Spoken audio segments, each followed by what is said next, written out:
Tonight on News 5 Live, a murder in Belize City and Camalote. Another deadly weekend for motorists across the country. An overnight fire displaces 190 students at St. Matthew's Government School. And the Minister of Sustainable Development breaks his silence on a lawsuit involving Waterloo. We'll tell you what he says after being named a defendant. These stories and more coming up on News 5 Live. At SMART, we embrace change, innovation, and equality. From energy and transport to telecommunications and network technology, our females are bringing their own style of leadership to traditionally male-dominated sectors and breaking down barriers for the next generation. Therefore, fostering our women's sense of self-worth, her decision-making power, her access to opportunities, and resources is at the forefront at SMART. SMART celebrates all women this Women's Month under the theme Digital Innovation and Technology for Gender Equality. Get ready for fantastic discounts. From now through to September 30th, Venice is having store-wide discounts on tools, paints, appliances, plumbing and electrical products, lights and fans, household items, and much, much more. Visit a Venice store near you to enjoy fantastic discounts from now through to September 30th, only at Venice. Quality and savings. Indulge the flavor. Go beyond meat. Looks like meat. Tastes like meat. But it's better than meat. 100% plant-based, rich in protein, 50% less saturated fat, no GMOs, no added soy, packed with benefits and sustainable. Beyond meat, good for you, good for the environment.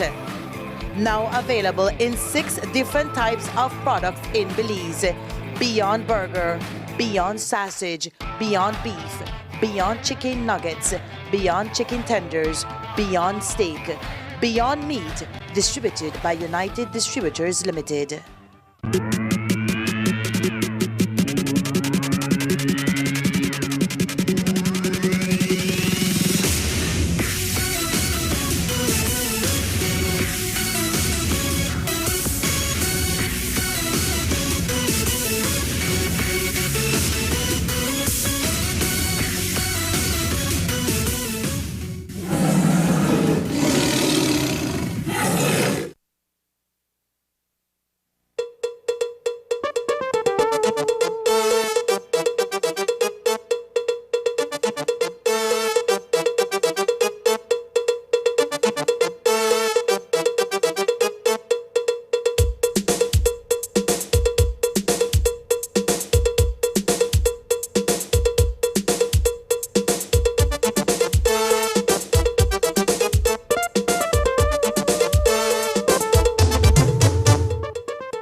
Good evening and welcome to News 5 Live for Monday, March 20th. I am Sabrina Daly.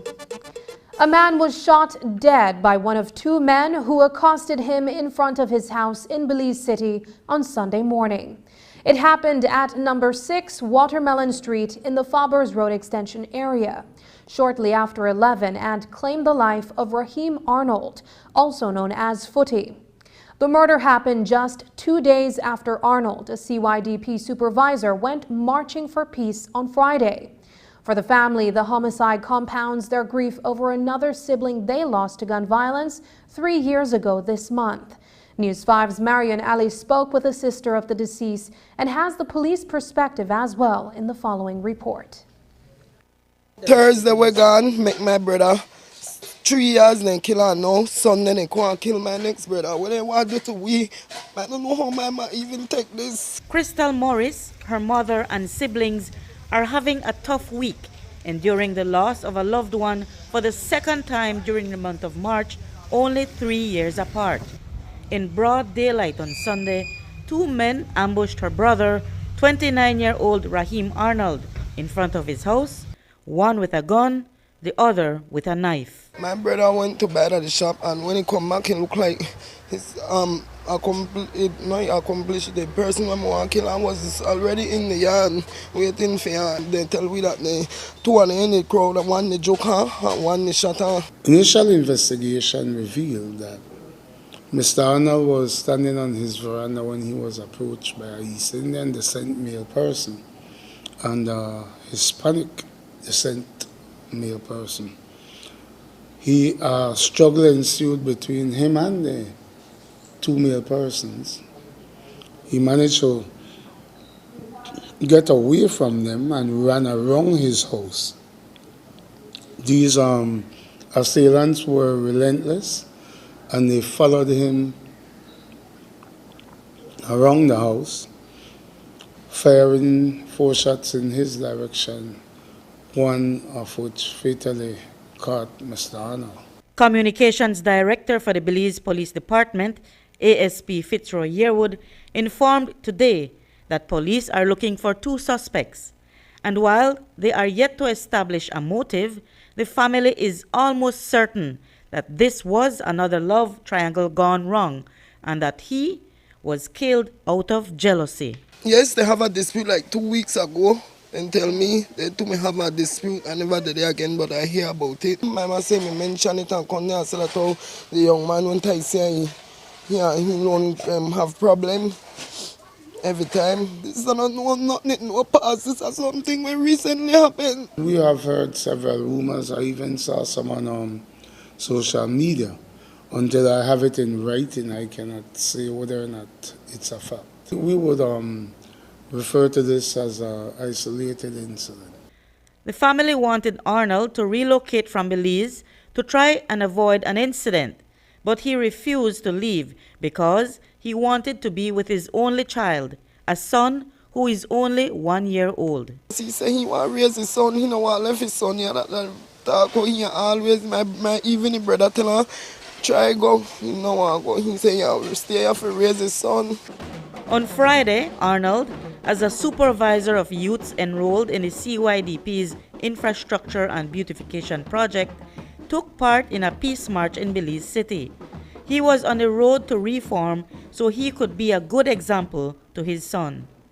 He tried to change his life even if he didn't do anything in the past. He tried to change his life for his son and try raise his son right. And then if his son, all by his son. I don't know how my nephew even cope with this. I don't know how he can't sleep without the last night at the ball and I had to watch and I had to cry. In the wake to this tragic incident, all that his son is left with as he grows older will be pictures and stories of his father. Reporting for News 5, I'm Marion Ali. The murder of a young man in Kamalote village at the start of the weekend has plunged a family into deep sadness once again, as they were still grieving the loss of another loved one to gun violence. It happened just before midnight when Floyd Montero was leaving a residence where he was socializing with a few friends. He was walking down an unlit dirt road when he was blindsided in a torrent of bullets. The 23-year-old fell into some nearby bushes where he took his last breath. News 5's Isani Cayetano reports. 23-year-old Floyd Montero met his end on Friday night in Kamalote village when he was waylaid by an unknown assailant.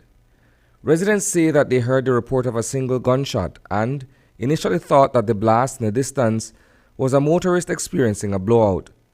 Little did they know that someone had pounced on Montero with lethal precision.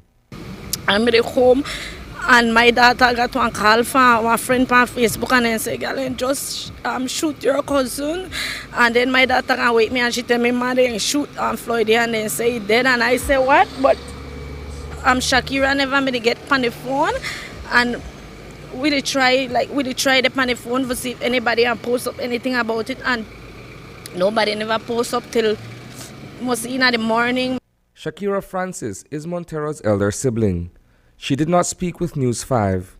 By Saturday morning, however, it had been confirmed that the young man had been shot and killed while leaving a friend's house where he was hanging out with several other individuals. Communications Director Fitzroy Yearwood, Belize Police Department. Police responded on the 17th of March, sometime around 11:30 p.m. to a feeder road in Kamalote village, where they found the lifeless body of Mr. Floyd Montero, 23 years old. Initially, investigation revealed that Mr. Montero was around in the village socializing earlier that evening, and he was last seen at a social event and was approached from behind by a dark complexion male person who fired several shots in his direction. According to Montero's grief-stricken aunt, he had been living with a woman, a family friend, whom he took as a second mother. My little nephew may stay with a lady, whether like the lady raised them like their mom, because the lady know them at the village and he may lived at the house. And apparently the lady said she never know that Floyd left the house. She said that Floyd tell her right now they come, mom said just going to buy that the Chinese. And she said Floyd gone, and she said Floyd would have come back, and she made wait for Floyd, and Floyd never did come back. And when my niece called, she and tell her Miss Latoya they shoot Floyd, and she the balcony. She said Floyd never even left the place that long. An investigation into the murder of Floyd Montero is underway, despite the police department being no closer to ascertaining a motive for his shooting death. His body was transported to the Western Regional Hospital, where he was pronounced dead. What would police say is the motive of this one? Well, we haven't established true motive as yet, so as soon as I know, you will know. The family is also stumped, uncertain whether their loved one had any known enemies who would want to exact this kind of violence on him. We don't know if he had enemies who want to hurt him or stuff like that. That's it.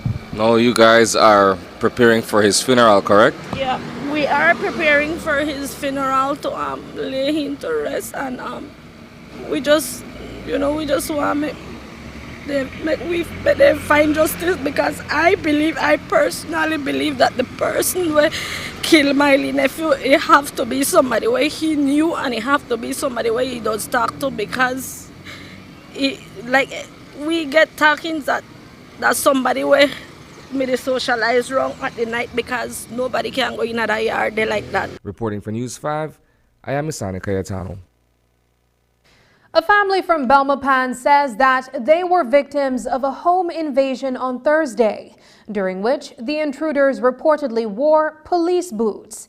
It's a claim that ticked off the Belize Police Department and its commissioner, who made clear to the media that there are no boots that are unique to the Belize Police Department. According to the allegation, Victor Gutierrez was at home along with his wife and 7-year-old daughter around 2 o'clock in the afternoon when 3 men wearing what he describes as police boots entered their house. Gutierrez said he tried to confront the robbers, but that one of them produced a 9mm pistol and forced him into his bedroom, searched the quarters, and stole almost $300 that he had in a Bible. The gunman reportedly threatened to kill Gutierrez twice, he said. The first threat came when the trio demanded an additional $800 by daybreak the following morning and said they'd kill Gutierrez if he did not come up with the money. The second time was going to be the consequence if anyone reported the matter to the police. He said that they handcuffed him and threatened to throw him in the bushes. But the police are not sitting well with the notion that the robbers wore police boots. And while they have taken Gutierrez's report, today their communications director, ASP Fitzroy Yearwood, said there are discrepancies in that report and that they consider the report mischief. And now the investigation is on him. We are treating this report as a mischievous report after investigators have found too many discrepancies in his initial statement that cannot be proven. We know the report said that the burglars were wearing black boots akin to those worn by police officers. And we know that there was a previous incident where the two elderly men had said that police robbed their home of so many $100,000. Do you think that this is similar in the sense that they're trying to frame or make the police officers look bad? Well, whenever people go to that extent to try to make their story believable and to refer to our boots as police boots, we don't have a particular type of boots that we would want to claim that is solely used by police officers. Of course, then it would be like the uniform where you will be deemed to be using that illegally if that was police type boots. One, we don't have that. I can show you the boots that I am wearing is much different from what other officers would be wearing. So I believe that he was just trying to make it sound believable. And of course, if we find him to be guilty of committing a mischievous act, he will be charged. Coming up, alleged drunk driver charged in connection with fatal RTA in Ladyville. Find out the details when we come back.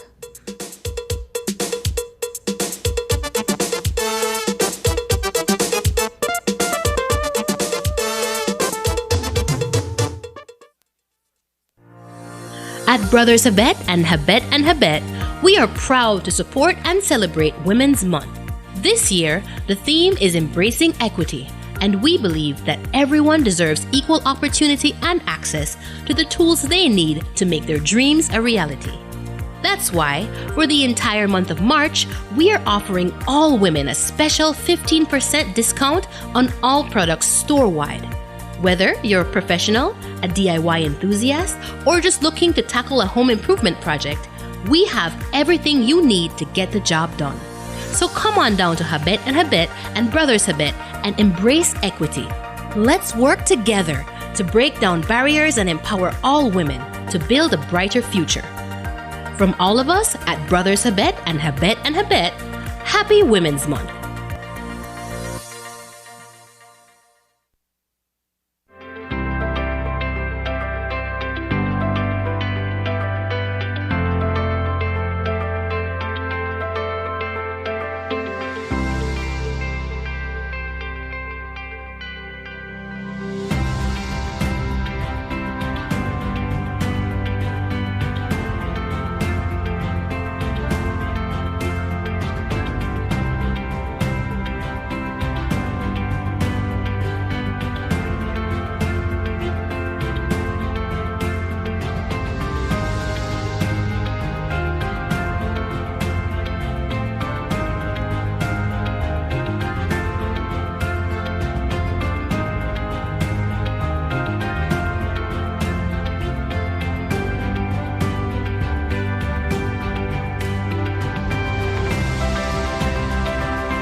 Belizeans deserve a fast, dependable, high-quality internet service in their homes for online, virtual classes, and to work from home.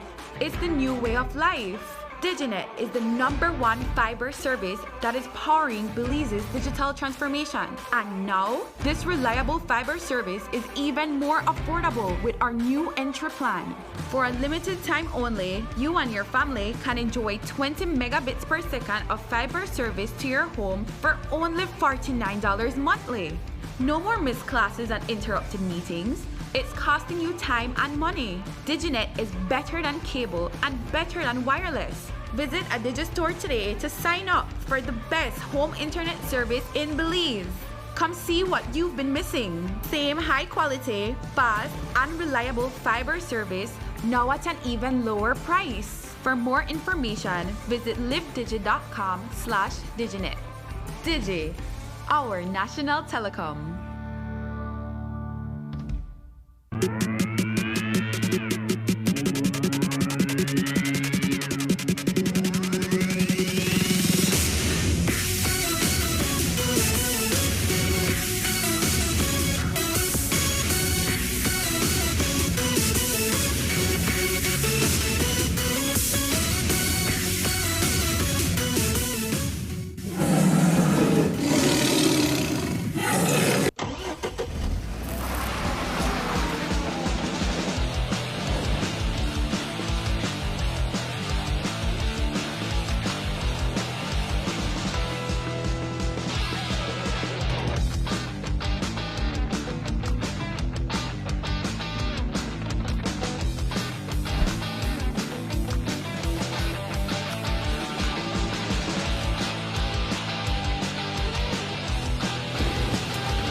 Westtrack Limited is committed to working hard every day to ensure you get the right products at the most affordable price. We strive to have the greatest selection of quality, affordable, and timely products and services that will enhance your personal or corporate lives. With an extensive line of products, we'll be sure to have what you need.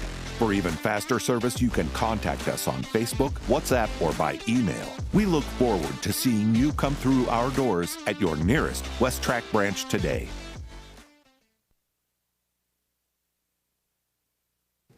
Over the years, St. Matthew's Government School has been burglarized and vandalized by thieves who broke into classrooms during the summer vacation when teachers and students were away from the compound.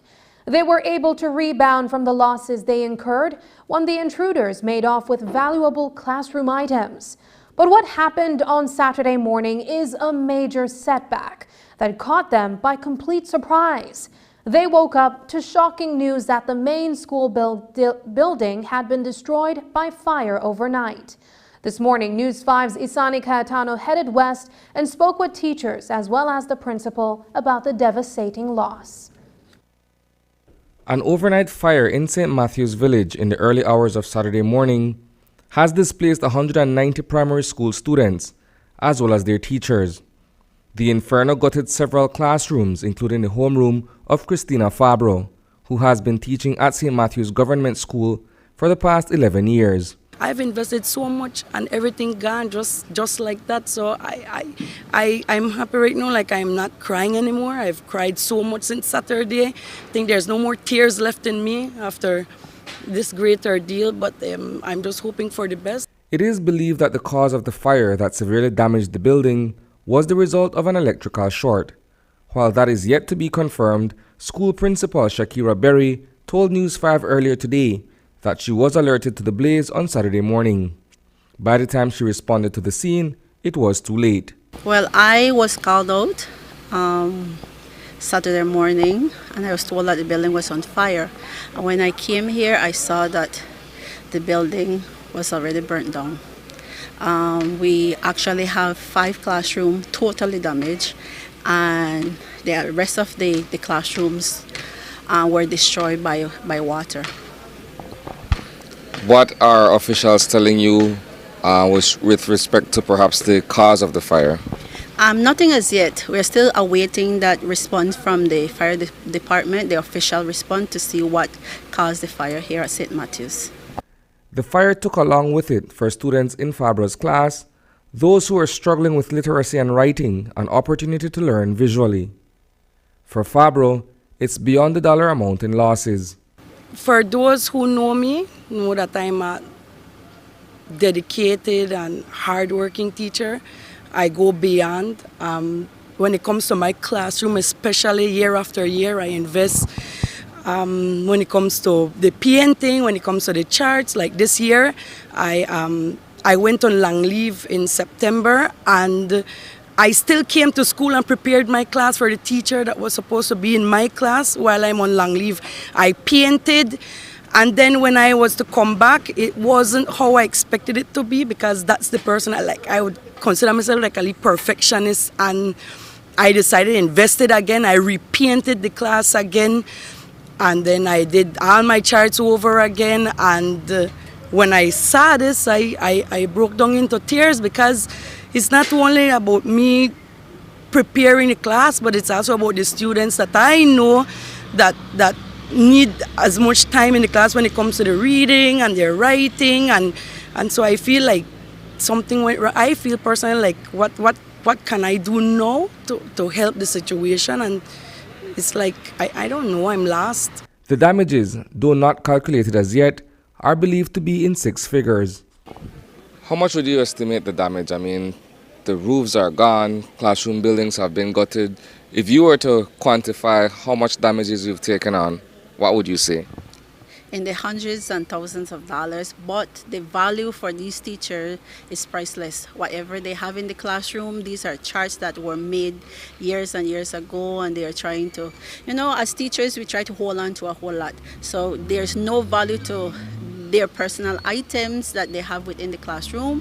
However, it's quite an amount of money that we lost here, especially when it comes to the building. We have 8 classrooms we can't use anymore, 190 students out of the classroom right now, so there isn't a value that I can put on it though. Fortunately, the Ministry of Infrastructure Development and Housing has stepped in to assist. Julius Espat, who heads the government department, is also area representative for Cayo South. They came in from Saturday. They came in with the assistance from the chair lady.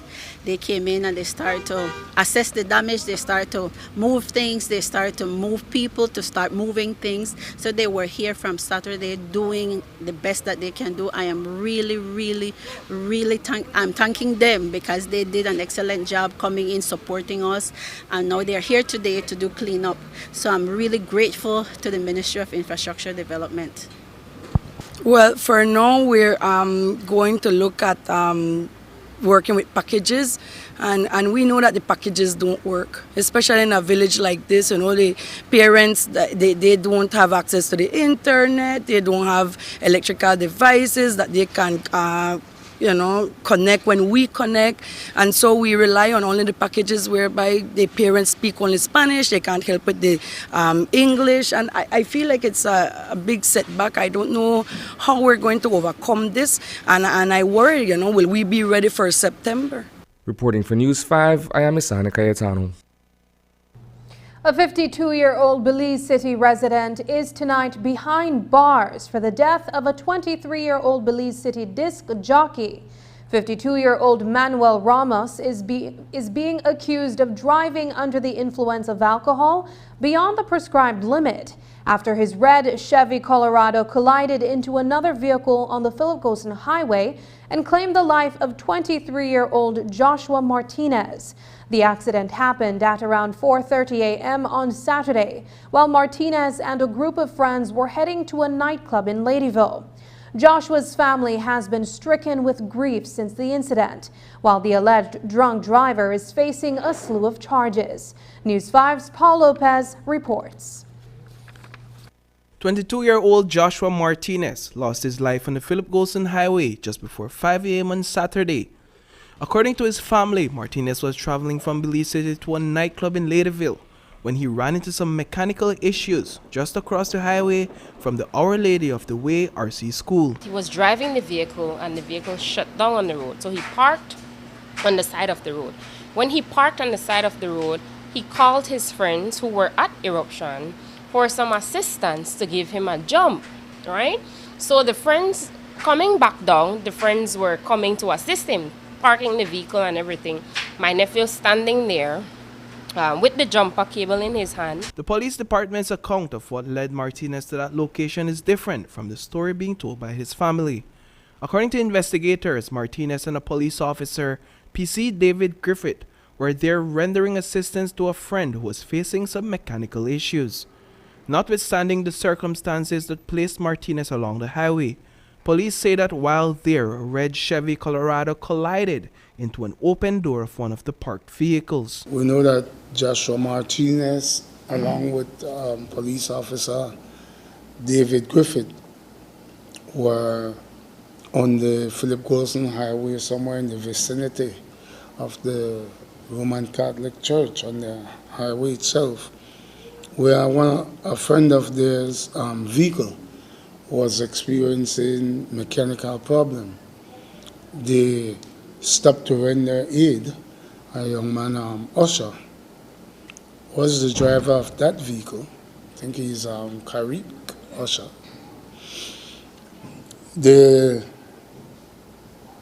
A vehicle, a Colorado pickup, actually driven at the time by Manuel Ramos, slammed into one of the doors on a vehicle that was left open that caught Mr. Martinez and Mr. Griffith. Luckily, Mr. Griffith wasn't, seriously injured. And I don't know where this person came from. He just slapped my nephew so hard, no? He flung my nephew a quite distance from where he was in his vehicle. So it was a hard hit, because if you look at the impact, the vehicle door flew off. So my nephew got a very hard hit. Martinez was rushed to the Carl Huchner Memorial Hospital, where he was pronounced dead on arrival. BC Griffith is being treated for injuries to his legs. The driver of the red pickup truck has been identified as 52-year-old Manuel Ramos. We know that Mr. Ramos has since been charged with traffic-related offenses, and he has also been charged for driving with alcohol above the prescribed limit. We know that in the not too far future, we will see other charges levied against him in connection with Mr. Usher and PC Griffith that were injured on the scene of this accident, during this accident actually. He was intoxicated indeed. I was being told he was intoxicated because when he came out of the vehicle, he held his head like, is this what I did? Yes, that's what you did. You caused pain. You placed a hole in my family's heart. You know, he did us very rough. He did us very bad. Because my sister doesn't even have the strength to speak. I am the strong one here standing beside her, and I need to speak on behalf of her. He doesn't know what he did to my family. He placed a hole in my family's heart because that's my sister's oldest child. Reporting for News 5, I am Paul Lopez. Two little brothers from Blue Creek Village, Orange Walk District, were victims of a traffic accident that claimed one of their lives on Saturday. One of the siblings perished at the scene and the other is in serious condition after the motorcycle they were driving in the village crashed into a Toyota 4Runner SUV. Communications Director for the police, ASP Fitzroy Yearwood, shared that the incident happened around 8 on Saturday morning. Police responded to a traffic accident scene in Blue Creek Village. 12-year-old Isaiah Cran was driving a motorcycle accompanied by his brother Matthew Cran, 7 years. Initial investigation has revealed that they may have collided head on into a Toyota 4Runner, driven at the time by one Susan Fraze. The details as to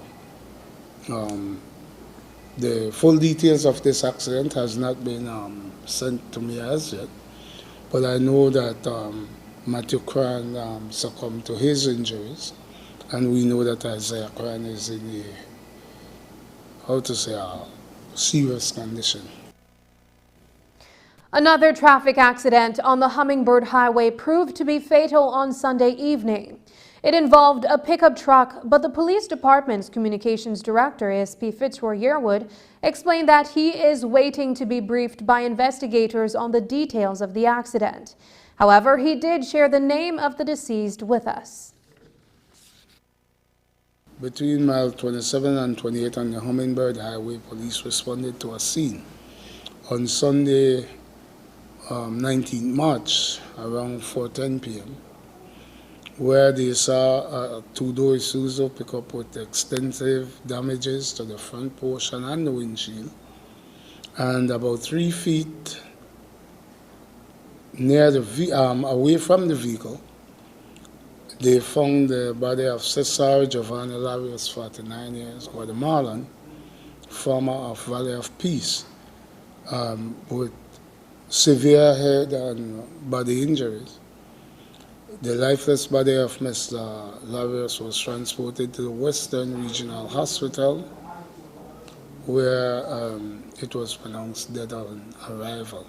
The details of this injury, of this accident, has not been sent to me as yet.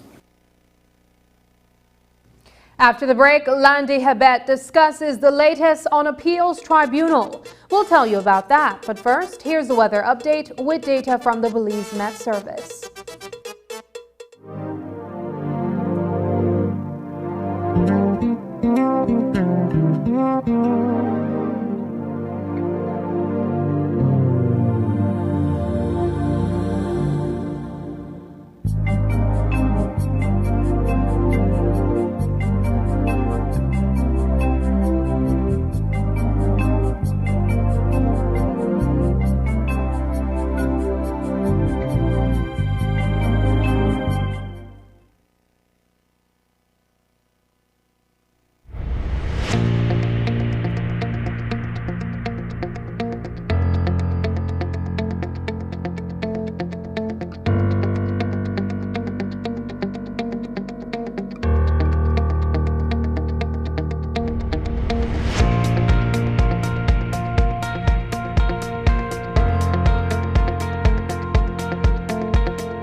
From generation to generation, Bristol Water is there every step of the way.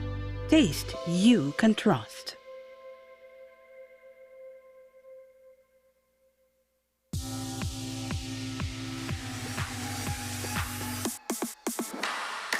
Sign up for Smart Share Plan and save big.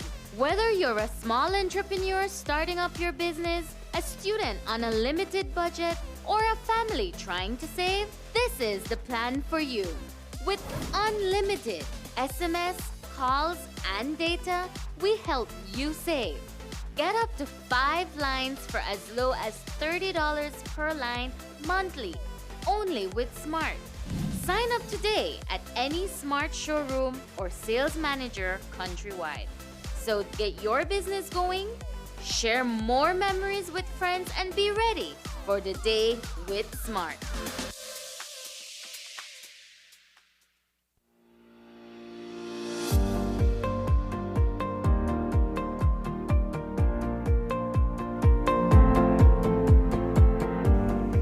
At the start of our administration, our backlog instruments were at over 20,000.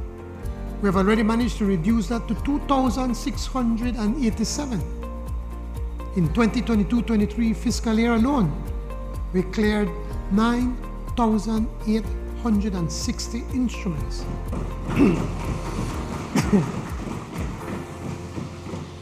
In fiscal year 2022-23, National Estate produced approximately 10,000 lease approvals, purchase approvals, grants, and land certificates.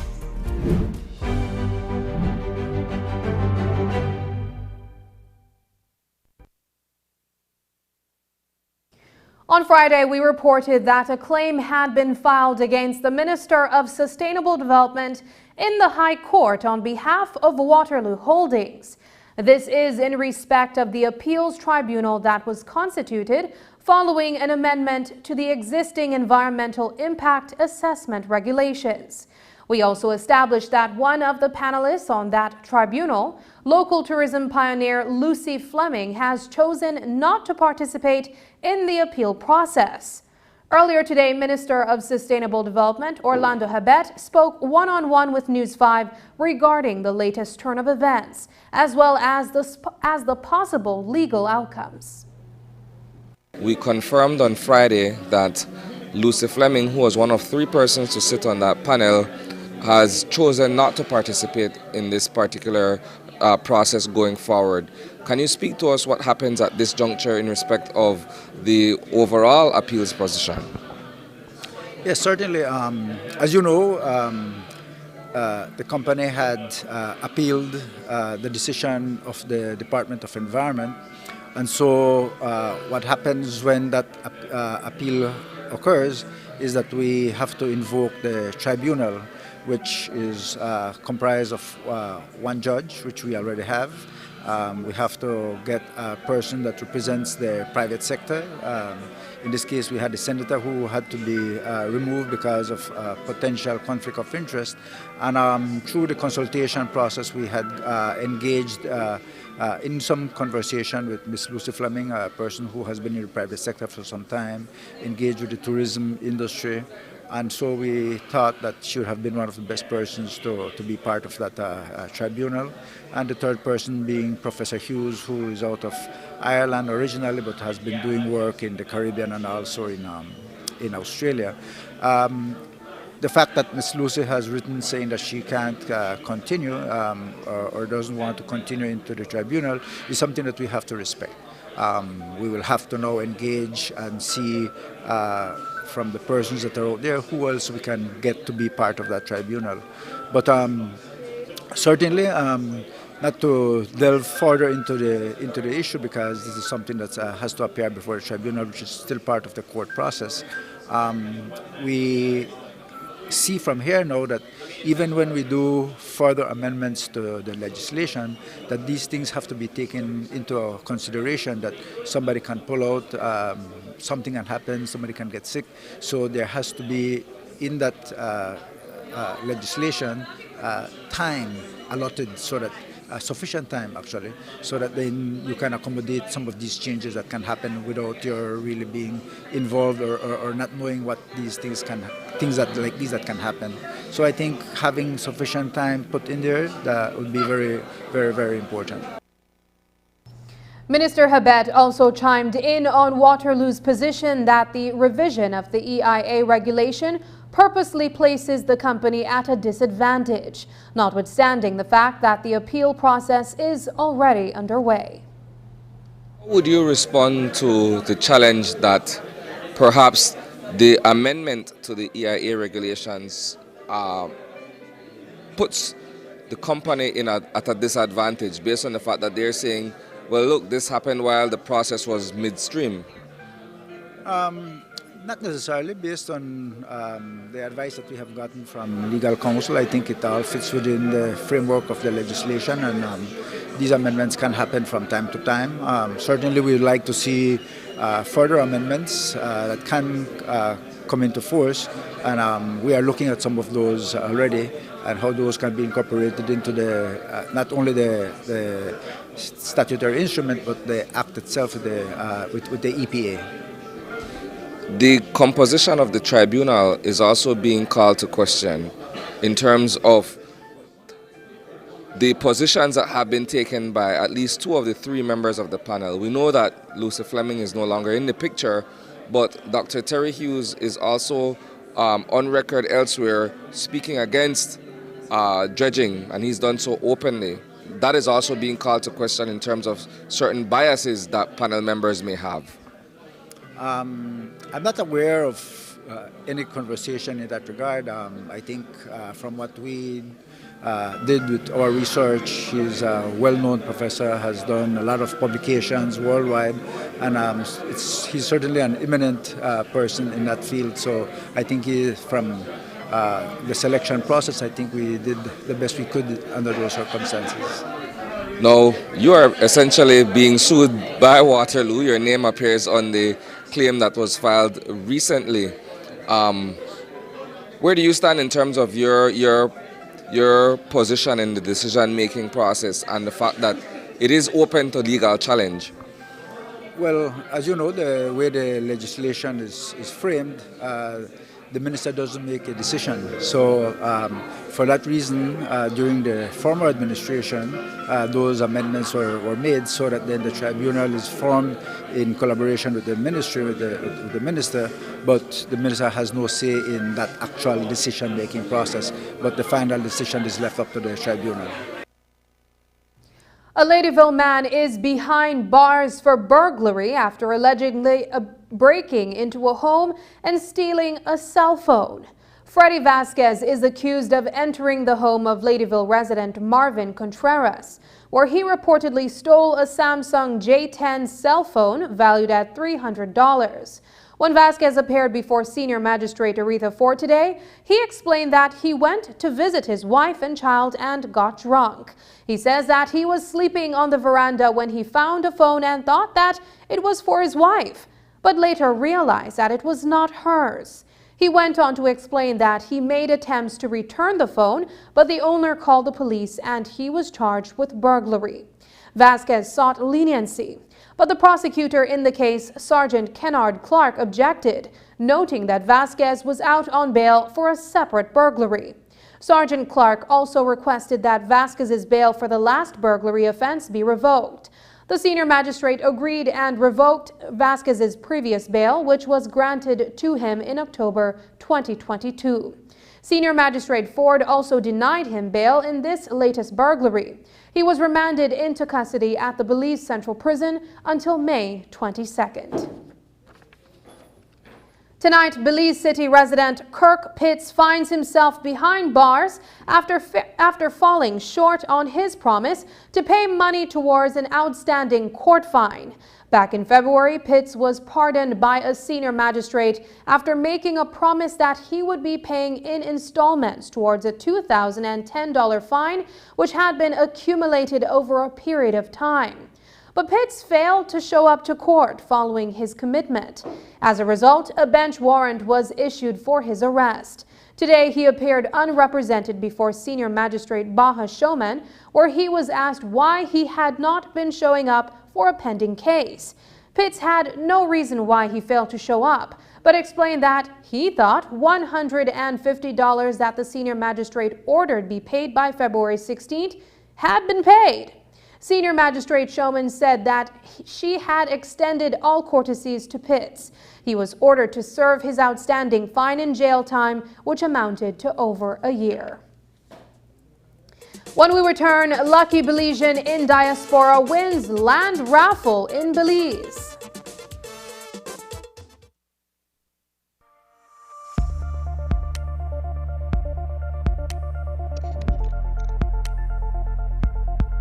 Environmentally degradable plastics, or EDP, are plastics that are affected by a combination of environmental conditions that cause the plastic to break down within an acceptable time frame. They are specifically designed to degrade into carbon dioxide, water, and other biomass substances. The level of breakdown can vary based on standard test methods appropriate to the plastic. Click on the link below to see what you can do to help end the nightmare of single-use plastics. I'm Alison Castillo, and now you know.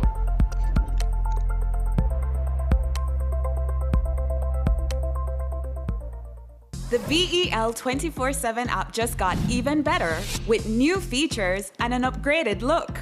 With this amazing app, you can know request for a payment extension or a payment arrangement, request to relocate your meter within your property, view your account credit rating, submit a claim. You can even download your bill right from our app. Remember, you can also manage multiple accounts, calculate your bill, process payments, request new service, activate or close an account, submit reports on outages, faults, or streetlight repairs, all from the Assistant feature. The BEL 24/7 app has even more new features just for you. Upgrade or download our BEL 24/7 app today.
If you are ailing due to a chronic disease and are left permanently invalid before retirement age, you may want to check if you qualify to receive invalidity benefit. The invalidity benefit exists for persons who are unable to continue working due to permanent illness. To qualify, you must be under 60 years old, must be sick for 26 consecutive weeks and certified to be medically unable to perform any type of work, must have at least 5 years of paid SSB contributions and at least 5 paid within the 3 months leading up to your illness. If you do not qualify for the invalidity pension, you may be eligible for the invalidity grant. Want to know more about invalidity benefit? Visit our website or contact any of our offices to have someone assist you. Also, be sure to visit our Facebook page and give us a like to stay informed. Social Security Board, safeguarding you, your family, your future.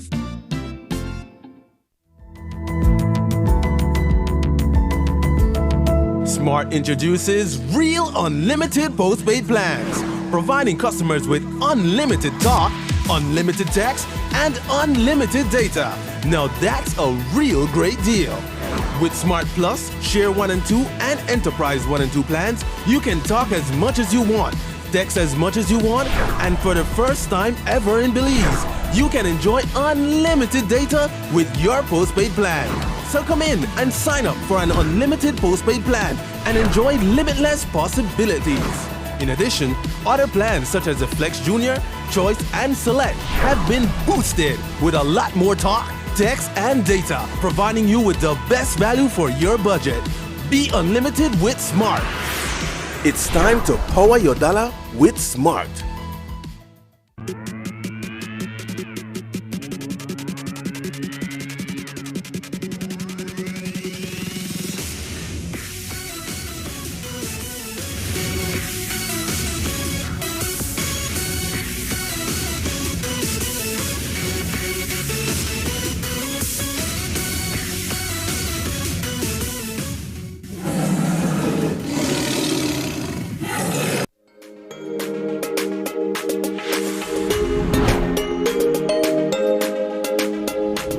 the past year, we distributed a little over 1,000 purchase approvals and titles to what we call the super constituencies.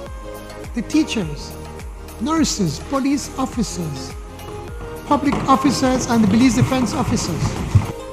And as we speak, 10,000 lots are being surveyed all over the country so that we can reach first-time landowners as well as more public officers, the teachers and the nurses, and members of our police and security forces. And in this coming financial year, we will do even more.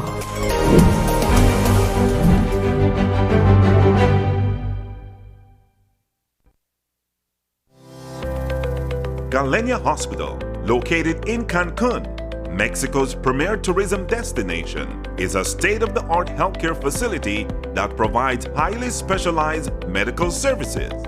We are Quintana Roo's biggest private hospital with board-certified doctors and staff. Some of our services include cath lab, adult intensive care unit, neonatal intensive care unit, emergency rooms, operating theaters, ambulance services, and more.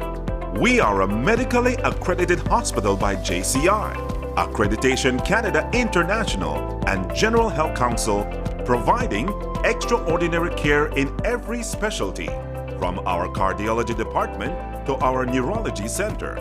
We are focused on treating the entire person, body, mind, and spirit. Contact us at medicaltourism@hospitalgalenia.com or visit our website at www.hospitalgalenia.com. Come to Galenia Hospital in Cancun for a truly personal medical care experience.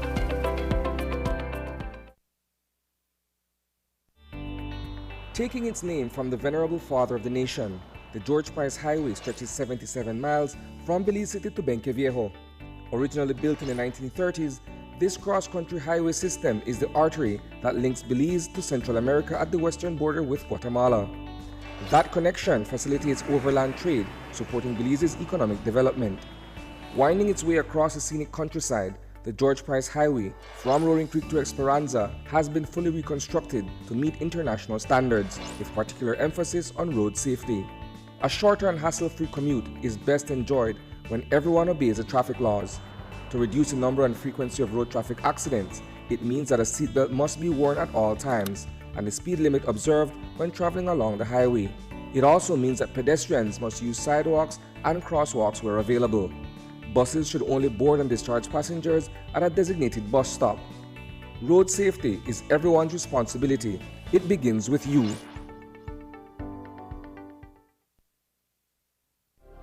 You know the saying, desperate times call for desperate measures. What do you do when you get to a dead end? Sometimes life just doesn't go the way we planned it to go. And when you're in those seasons of life, what do? Where do you go? Who do you turn to? Join Sagebrush Church as we begin our series, Dead End Desperation, where we'll talk about following God in some of the hardest moments of our lives. Be sure to visit sagebrush.church or download the Sagebrush app for locations, service times, and more. Do you have information about a crime or a fugitive in our community? You can submit a tip anonymously with your smartphone. Using this program in safeguarding our community also protects your identity, keeping you out of the court system, and could earn you a cash reward. Here is how it works. Download the free P3 Tips app from the Apple Store or Android Market. P3 is the provider of our secure anonymous tip collecting software. Open the app and create a PIN, but be sure to remember that number, then select your location. Next, select the type of crime. When submitting a tip, be as specific as possible. If you have a picture, video, or audio that will help officers, you can upload them from your phone. Information leading to an arrest can earn you a cash reward of up to $1,000. Once your tip is submitted, you'll be given a tip ID and password. Check back if your tip leads to an arrest. You'll be told how much you were rewarded and how to anonymously collect your cash. I was 17 and in love, and I thought he loved me too. But now I know that a loving partner should not take away your choice of clothes you wear or the music you listen to. He should not take away your purse, car keys, or your phone so that when your family calls, you cannot answer. If your partner is controlling you, it is domestic violence. Call 0800 A Way Out or our cell phone number 672-9628.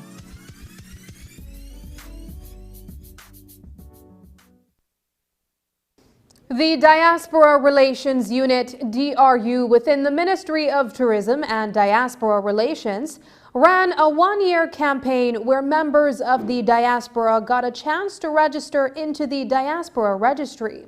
Those who registered into the registry got a chance to enter a raffle to win a piece of land in Belize. The campaign started on March 1st, 2022 and concluded on February 28th, 2023. The raffle was held in Belize City this morning, where a winner was selected.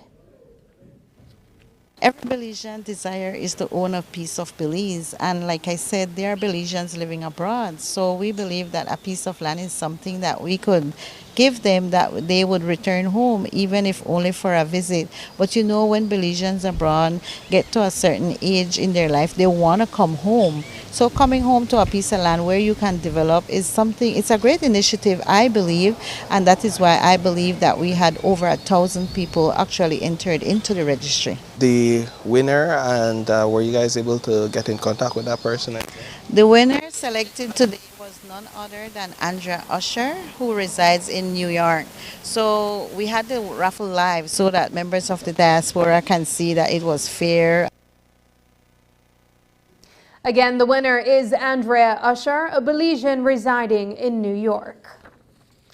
In commemoration of World Wildlife Day, Minister of Sustainable Development, Climate Change and Disaster Risk Management, Orlando Habet, has formalized government's commitment with 9 local wildlife rehabilitation centers via a memorandum of understanding.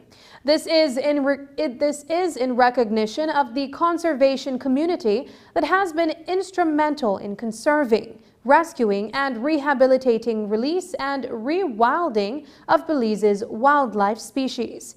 News 5 spoke with Minister Habet about the latest signing.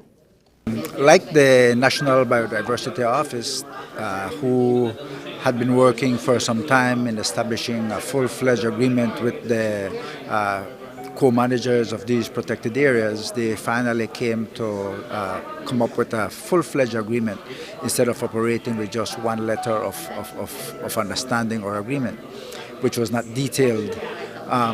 The Forest Department has also been doing a lot of work trying to establish this memorandum of understanding with these conservation partners, and very important. And yes, it has taken some time because some of the wording that was used in the formulation of this sort of framework might not have been what each and everyone wanted to see in there, or at least they wanted some modifications. And so it was a back and forth, taking it to the conservation groups, bringing it back to the Forest Department until it was fine-tuned so that it was something that everybody could have agreed upon, and so like that moving forward. But certainly the work of the conservation groups is absolutely important, especially in the area of wildlife. In this case, doing work with rescue, rehabilitation, and when these wildlife species are rehabilitated, seeing those that would fit to be put into a rewild program and put them back into nature. The Forest Department also awarded Wild Tracks, one of its rehabilitation partners, for its outstanding contribution to wildlife conservation and rehabilitation. Since its inception in 1990, Wild Tracks has responded to numerous wildlife emergencies, rehabilitated 166 primates, and returned over 95 primates back to the wild. Paul Walker is the director. The important part is that it's a team effort. As I mentioned, earlier in the presentation, it's a team effort between the organisations and Forest Department and organisations working with other organisations and the communities. For us, it's a huge honour to receive recognition. We've been working in wildlife rehab for a lot of years with very good levels of success, but that success couldn't come without the partnership with Forest Department and the support of the communities and the NGO community as well. So, yeah, it's an important day. Getting the MOUs updated to be legally more meaningful, more applicable is bureaucracy, but it's important bureaucracy. You know, it's really important that we have the right wording that covers the different activities that we do. So, pleasant surprise receiving a recognition and an award. But as I say, really it's a reflection of the team effort rather than just our organisation. The rehabilitation centers that were recognized are ACES Wildlife Rescue, Belize Bird Rescue, Belize Raptor Center, Belize Wildlife Referral Clinic, Belize Zoo, Crocodile Research Coalition, Eco Iguana Corner Foundation, Green Iguana Conservation Project, and Wild Tracks. Up next, a review of the weekend in sports.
The last time we visited Miss Francesca Howers was to deliver the exciting news that she was chosen to receive a home sponsored by SMART for its 18th anniversary through the Hand in Hand Ministries housing program. Since then, she has actively been participating in attending Saturday sessions to improve her life skills, cleared her property for its foundation and construction of her home, and has assisted in the construction of a home for another recipient of Hand in Hand housing program. All these activities are to foster a more responsible, responsive citizen in our community.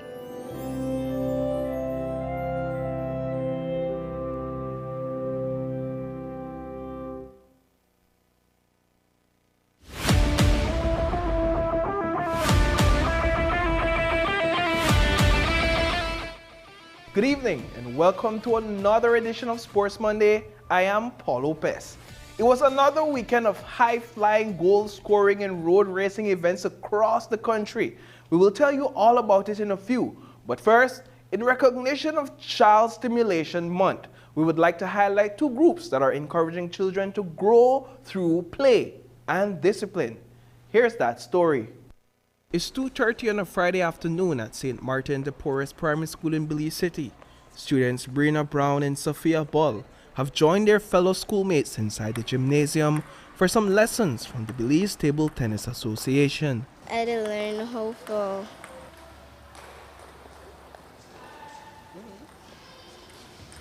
ting the ball on the table. What do you think about table tennis as a sport? Is it something you like? Yes, Why? because you get for play. I'm learning to not let the ball drop off the table so I can learn it more and more. I like how I learn it. I like how you bounce the ball on the table and then you just do it again and again. Brina and Sophia are being introduced to the basic rules and principles of ping pong, how to serve the ball, receive it, the perfect stroke, and drive. This is really an initiative between the Belize Table Tennis Association and the St. Martin Primary School. Clearly, the association is always in the primary schools looking for the young talents. At St. Martin's, table tennis and other extracurricular activities are integrated into the children's daily schedule as compulsory class time. Dawn Wade, the principal, continues to create opportunities for her students' holistic development. It helps to develop their brain mentally. It keeps them very sharp. It also develops their hand-eye coordination, their speed, their agility, and overall health. So in essence, it really helps develop the students overall. In 2013, we started this, and in 2013, we actually started in 7 primary schools. And that resulted in some very top players that we have actually won Central American Championships, under 11, under 13, under 15, and under 19.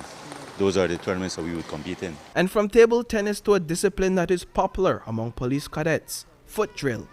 Some people may argue that foot drill is not a sport, but it took a lot of practice and dedication for these 7 cadet groups consisting of 86 children from across the Belize district to prepare for this competition.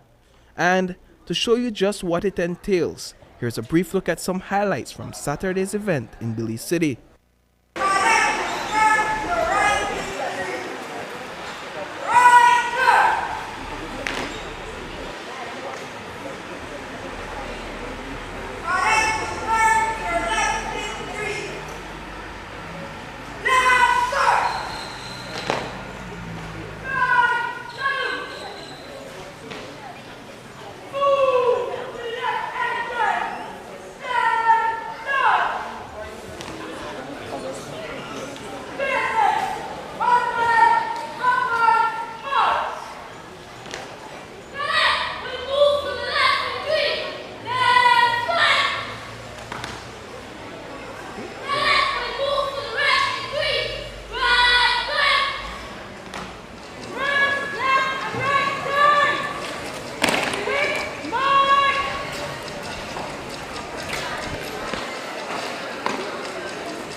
Being part of the cadet program is not only about learning to shout and follow a number of commands. Throughout the time spent in the program, these children gain valuable life lessons that contribute to their holistic development. We go to young people from the age of 8 and they could stay in the cadet program up to age 17 when they graduate from the program. There are many cadets who have gone on to become soldiers, Coast Guard officers, and a lot are in the Belize Police Department. So that tells us a story, and we must act on that story to help young people. Preventive policing is the harder work. So simply because it takes a lot of time to be out with these cadets. These cadets have been practicing since January of this year for today, and we're very pleased to see their performances. The San Pedro Police Cadets were declared the winner of the first ever foot drill competition. They will be representing the Belize District in the Foot Drill Nationals. Moving on now to some basketball action. The Belize Elite Basketball League is now in the second half of its 2023 season.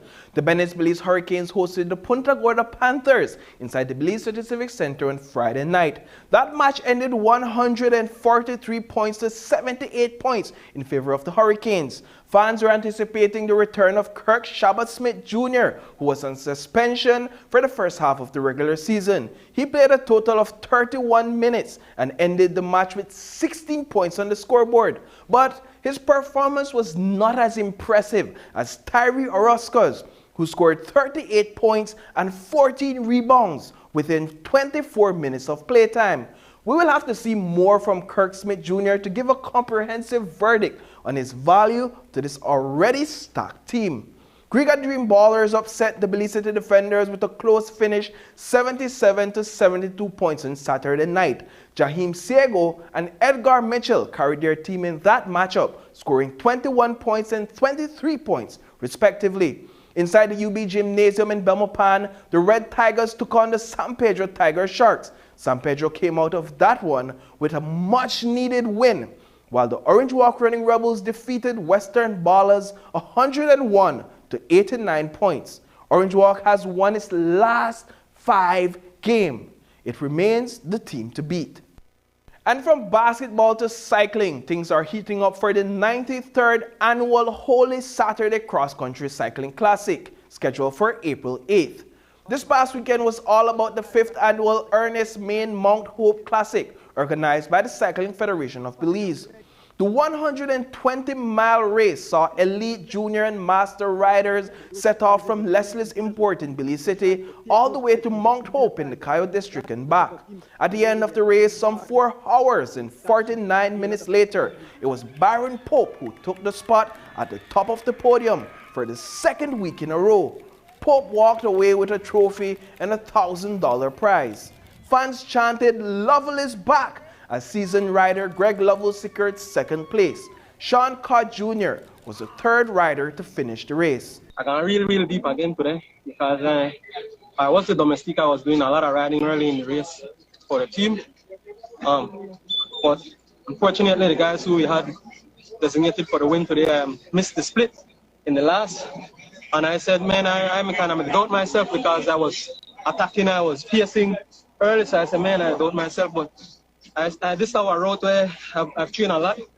Going out to Mount Hope and coming back to the city, I always do a good sprint after a 5 to 6 hours ride, so I know I pack a punch. Congratulations, Pope. Now the pressure is on for the Cross Country Cycling Classic. And last but certainly not least, the Belize men's national football team will be facing off against Guatemala in the CONCACAF Nations League B this Friday at the FFB Stadium in Belmopan. This is the biggest match of the year thus far for our men's national team, and this game will be aired live exclusively on Channel 5. Over the past weekend, FFB announced the final list of 23 players to compete in the upcoming match. Well, folks, that is all we have for you this week. Until next time, be mindful that nature is the best playground.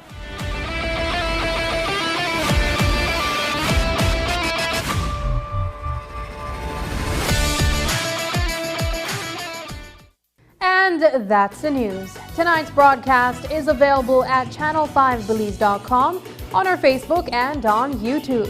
I'm Sabrina Daly. Thanks for joining us, and from all of us here at News 5, good night.